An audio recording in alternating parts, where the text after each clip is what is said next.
Mesdames et messieurs, nous venons de comprendre ce que sont réellement les violences en ligne, les violences numériques, leur forme et leur impact sur les victimes. Mais comprendre ne suffit pas. Il faut aussi savoir comment la société, le droit et vos institutions réagissent face à ces violences. Alors, intéressons-nous maintenant à la répression des violences basées sur le genre en ligne et à la manière dont la loi protège les victimes. Madame Oli, pourquoi les victimes gardent-elles souvent le silence? Alors, les victimes gardent généralement le silence parce que dans notre contexte, ce fléau n'est pas assez commun. C'est quelque chose qui nous tombe un peu comme sur la tête et du coup, les gens ont tendance à réagir avec beaucoup d'agressivité, ont tendance à beaucoup culpabiliser la personne qui la vit. Et c'est donc la raison pour laquelle il y a beaucoup de repli quand il s'agit de vraiment s'exprimer sur la question. On a tendance à écouter des phrases comme «tu l'as bien mérité, c'est toi qui as cherché, pourquoi tu as fait ci, pourquoi tu as fait ça», et non essayer de relativiser en disant que nous sommes à une nouvelle ère où, tout comme il y a le vol dans la vie réelle, il y a le cyberharcèlement dans la vie virtuelle. Donc, ce sont des fléaux qui accompagnent ce nouvel espace et donc auxquels nous devons tous être préparés et prendre donc des dispositions pour pouvoir les éviter. Donc, c'est la raison pour laquelle le fait que ce ne soit pas une culture assez partagée et connue même de tous, ça fait en sorte que les victimes se sentent pas très à l'aise au moment de s'exprimer sur la question, ne décrivent même pas réellement ce qu'elles ressentent pour qu'on puisse intervenir et vraiment leur donner un encadrement qui va faire en sorte qu'elles puissent se relever de ce choc et devenir quelqu'un dont la société aura vraiment besoin pour son évolution. Docteur Aruna, s'agit-il d'un problème culturel, juridique ou alors simplement d'un manque de prise au sérieux du phénomène? Je pense que c'est un ensemble. Dans cet ensemble-là, on peut avoir une culture numérique faible, parce que lorsque une personne est victime, par exemple du cyberharcèlement, il y a des moyens technologiques que les plateformes nous offrent pour pouvoir lutter contre ça, comme le signalement par exemple, comme le fait de bloquer la personne, et comme le fait par exemple de se désabonner, ou bien d'utiliser cette personne-là dans notre Liste d'amis. Et il y a également la faible culture numérique juridique, j'allais dire, de certaines personnes en réalité. Il y a un mot, par exemple, la loi 2010 sur la cybersécurité, la cybercriminalité, qui protège, on va pas dire peut-être suffisamment, mais qui protège assez des internautes au Cameroun. Mais très peu de personnes arrivent à dire cette loi-là, arrive à les mettre en pratique. Par exemple, il y a une disposition qui pénalise, par exemple, la publication des images obscènes en ligne. C'est-à-dire, il y a également une disposition qui interdit aux uns et aux autres d'employer une personne sans son consentement. C'est-à-dire, si je vous appelle et je lance un enregistrement de l'appel sans demander votre consentement, c'est du réseau.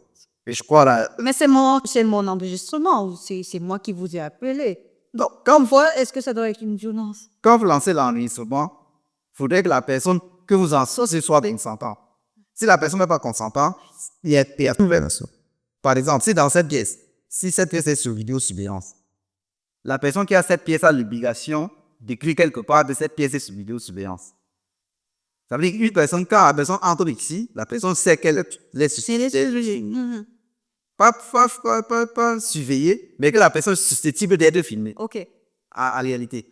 Et du coup, donc, étant donné que beaucoup de personnes n'ont pas cette culture-là, juridique assez avancée, du coup, si la personne est victime d'un enregistrement d'un appel sans son consentement et que l'enregistrement est utilisé à d'autres fins, la personne ne peut pas porter plainte parce que la personne ne sait pas qu'en réalité, en portant plainte, par exemple, je peux facilement devenir millionnaire. Je crois, en termes de gain, en termes d'amende, je crois l'amende va jusqu'à 10 millions. Le simple fait d'annoncer une personne, on peut dire que non, c'est seulement l'enregistrement, oui.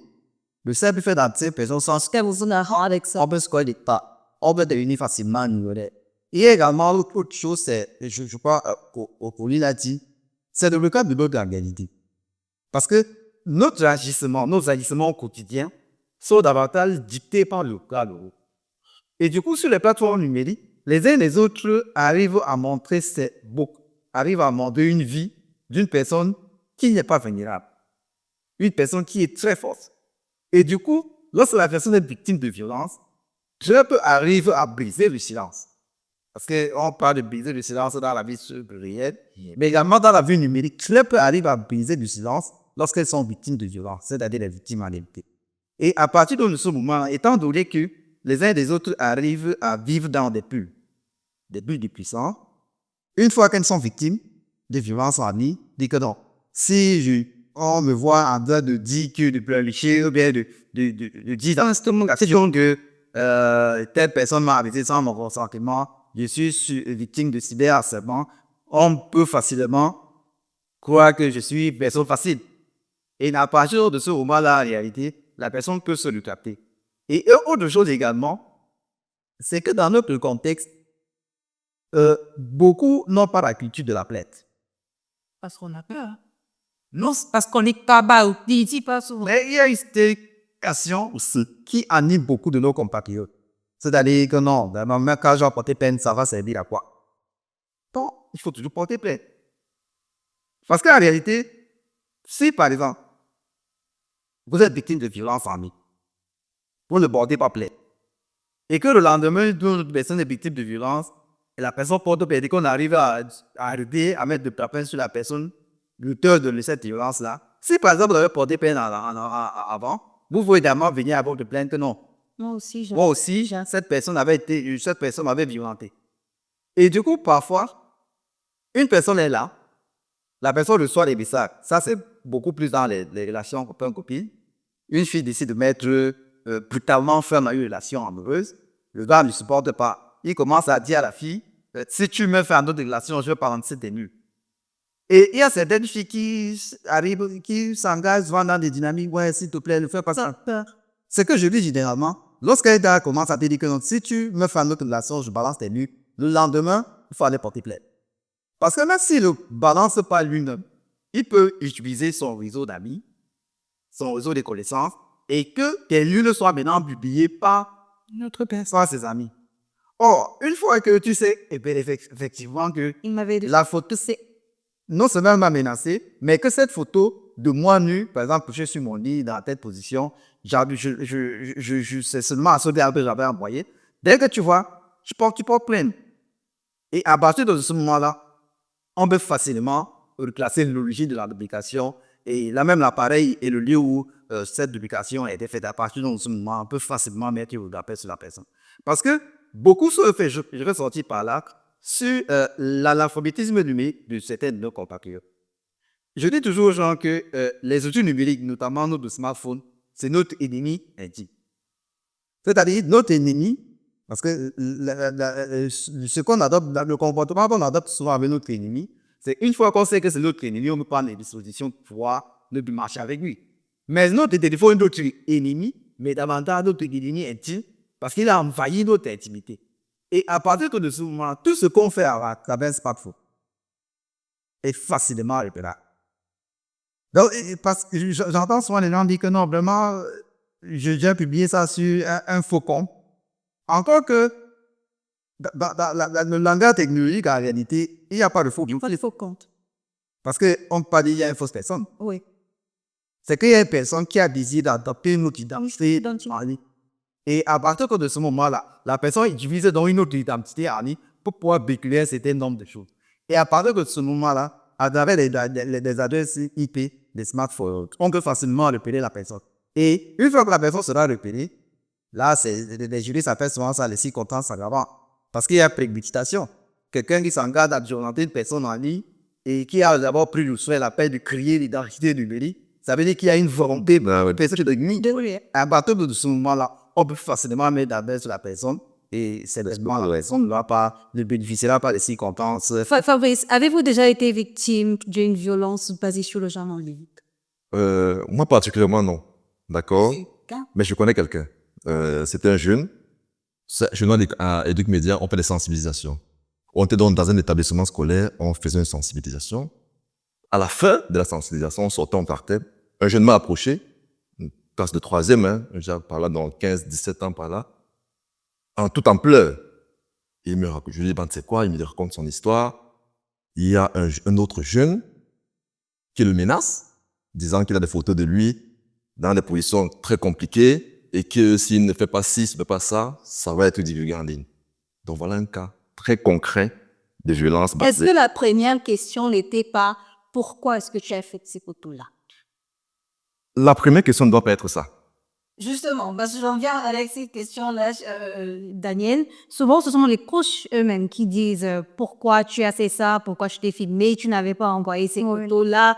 Pourquoi ce réflexe de culpabiliser les victimes est-il encore si fort parmi nous? Ok, donc le réflexe de culpabiliser les victimes, disons que nous sommes dans ce système où on est encore dans un gros biais psychologique. Il y a le biais psychologique, il y a les normes sociales dans lesquelles nous sommes encore, qui sont très ancrées. Et on a tendance à ne pas se mettre à la place de l'autre, se dire toujours, si ça t'est arrivé, c'est que tu as cherché. En général, c'est ça.